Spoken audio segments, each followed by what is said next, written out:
नमस्कार। आज हम बात करने वाले हैं हिंदू धर्म की, जो दुनिया के सबसे पुराने और सबसे बड़े धर्मों में से एक है। तो चलिए साथ मिलकर इस दिलचस्प सफर पर निकलते हैं। तो सबसे पहला सवाल जो हिंदू धर्म को लेकर अक्सर दिमाग में आता है वो ये है कि क्या इसमें सच में करोड़ों देवी देवता हैं। ये एक बहुत ही आम धारणा है, पर सच कहूं तो कहानी इससे कहीं ज्यादा गहरी और मजेदार है।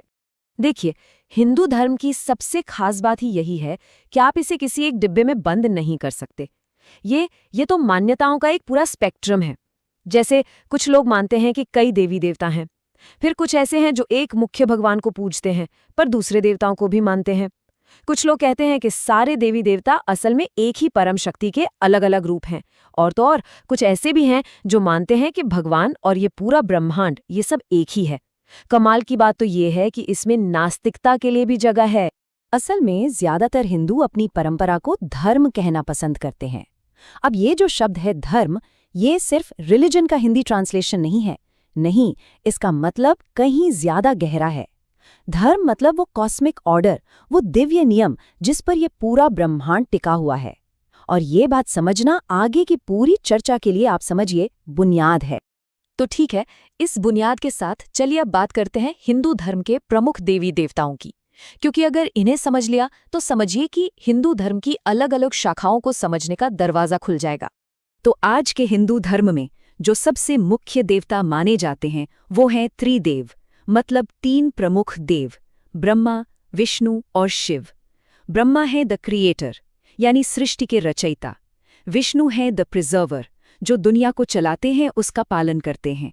और शिव हैं द डिस्ट्रॉयर, यानी संहारक। और हाँ, हर देवता की एक पत्नी है जिन्हें उनकी शक्ति या दिव्य ऊर्जा का प्रतीक माना जाता है। जैसे ब्रह्मा के साथ हैं ज्ञान की देवी सरस्वती, विष्णु जी के साथ हैं धन की देवी लक्ष्मी और शिव के साथ हैं देवी पार्वती।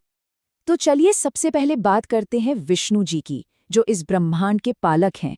उन्हें आसानी से पहचाना जा सकता है। उनका नीला रंग, उनकी चार भुजाएं और हाथ में शंख।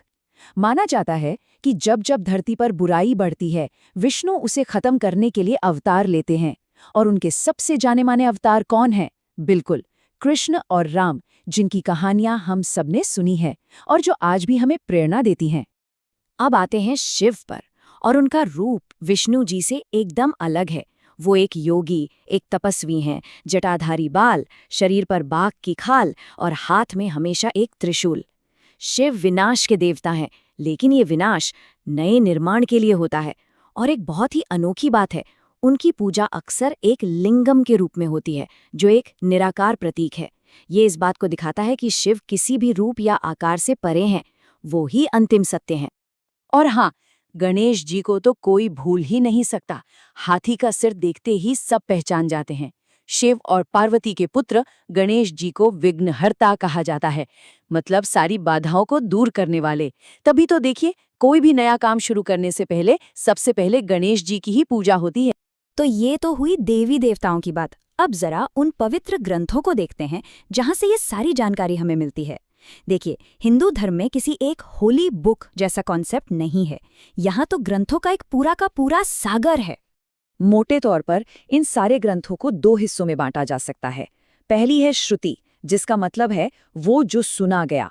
माना जाता है कि ये ज्ञान सीधे ईश्वर से मिला है और ये सबसे ज्यादा प्रमाणिक है। इसमें हमारे 4 वेद आते हैं। फिर दूसरी कैटेगरी है स्मृति की, यानी वो जो याद रखा गया। ये वो ग्रंथ हैं जिन्हें ऋषि मुनियों ने लिखा है, और इसमें रामायण महाभारत जैसे महाकाव्य और पुराणों की कहानी आती हैं।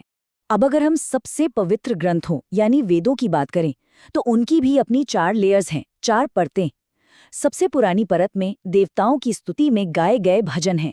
फिर आती हैं वो परतें जिनमें यज्ञ और कर्मकांडों के बारे में बताया गया है। और सबसे आखिर में आते हैं उपनिषद। इन्हें वेदांत भी कहते हैं, मतलब वेदों का अंत या सार। ये बहुत ही गहरे फिलॉसफिकल टेक्स्ट हैं जो आत्मा, परमात्मा, ब्रह्मांड जैसे सवालों से जूझते हैं। और यहीं से आप कह सकते हैं कि आधुनिक हिंदू धर्म की जड़ें शुरू होती हैं। अब स्मृति की बात करें तो 2 महाकाव्य हैं जिनका नाम सबने सुना होगा, महाभारत और रामायण। अगर आपने ग्रीक कहानी द इलियड का नाम सुना है तो बस इतना समझ लीजिए कि ये दोनों महाकाव्य उससे कहीं कहीं ज्यादा बड़े हैं। और ये सिर्फ राजा रानी की कहानियां नहीं है, ये धर्म, कर्म और जीवन जीने की कला सिखाने वाले ग्रंथ हैं। तो इतना सब कुछ, ये देवी देवता, ये ग्रंथ, इन सब का आखिर मकसद क्या है? क्या है वो अंतिम लक्ष्य? हिंदू फिलॉसफी के हिसाब से जीवन का सबसे बड़ा लक्ष्य है जन्म मरण के इस चक्कर से बाहर निकलना। और इसी लक्ष्य को कहते हैं मोक्ष। मोक्ष का सीधा सा मतलब है लिबरेशन। किस चीज से? जन्म, मृत्यु और फिर से जन्म लेने का जो ये एक अंतहीन सिलसिला चलता रहता है, जिसे हम पुनर्जन्म कहते हैं, बस उसी से आजादी पाना। तो सवाल ये है कि मोक्ष मिलेगा कैसे? इसके लिए 4 रास्ते बताए गए हैं जिन्हें योग कहा जाता है। अब यहाँ योग का मतलब सिर्फ हाथ पैर मोड़ने वाले आसन नहीं है। योग का असली मतलब है जुड़ना। तो ये 4 रास्ते हैं। पहला, कर्म योग, यानी अच्छे काम करते जाओ और फल की चिंता मत करो। दूसरा, भक्ति योग, ईश्वर से प्रेम और भक्ति का रास्ता। तीसरा, ज्ञान योग, ज्ञान और विवेक से सच को जानना। और चौथा है राजयोग, यानी मेडिटेशन और ध्यान का रास्ता।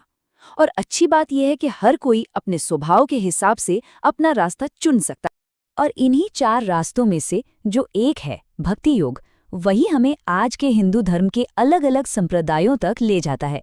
असल में ये जो संप्रदाय या डिनोमिनेशंस हैं, ये इसी आधार पर बने हैं कि लोग किस एक देवता को अपना सब कुछ मानकर उनकी भक्ति करते हैं। तो अगर आज की बात करें तो हिंदुओं में सबसे बड़ा समूह वैष्णवों का है, करीब 70%, जो विष्णु को अपना परम देव मानते हैं। इसके बाद आते हैं शैव, लगभग 25%, जो शिव को मानते हैं। और बाकी के 5% में शाक्त और स्मार्त जैसे दूसरे संप्रदाय शामिल हैं। तो मतलब साफ है, वैष्णव मानते हैं कि विष्णु ही सबसे बड़े हैं, शैव मानते हैं कि शिव ही परमेश्वर हैं।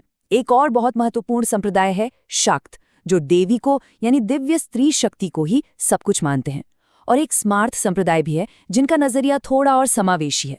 वे गणेश, शिव, शक्ति, विष्णु और सूर्य, इन 5 देवताओं को बराबर मानकर पूजते हैं। और ये भी जानना जरूरी है कि हम किसी छोटे मोटे समूह की बात नहीं कर रहे हैं। आज दुनिया में लगभग 120 करोड़ यानी 1.2 बिलियन हिंदू हैं। ये इसे इस्लाम और ईसाई धर्म के बाद दुनिया का तीसरा सबसे बड़ा धर्म बनाता है। मतलब इसका प्रभाव और इसकी पहुंच बहुत बहुत बड़ी है। तो आखिर में इस पूरी चर्चा से सबसे बड़ी बात क्या निकल कर आती है? यही कि हिंदू धर्म कोई एक सख्त नियमों वाली किताब नहीं है। ये तो मान्यताओं का एक बहुत बड़ा विविध परिवार है। और शायद यही इसकी सबसे बड़ी खूबी भी है, इसकी गहराई, इसका लचीलापन और ये बात कि ये हर किसी को अपना सच, अपना रास्ता खुद खोजने की आज़ादी देता है। ये एक ऐसी परंपरा है जो आपको बंधे बंधाए जवाब देने के बजाय सही सवाल पूछने के लिए प्रेरित करती है।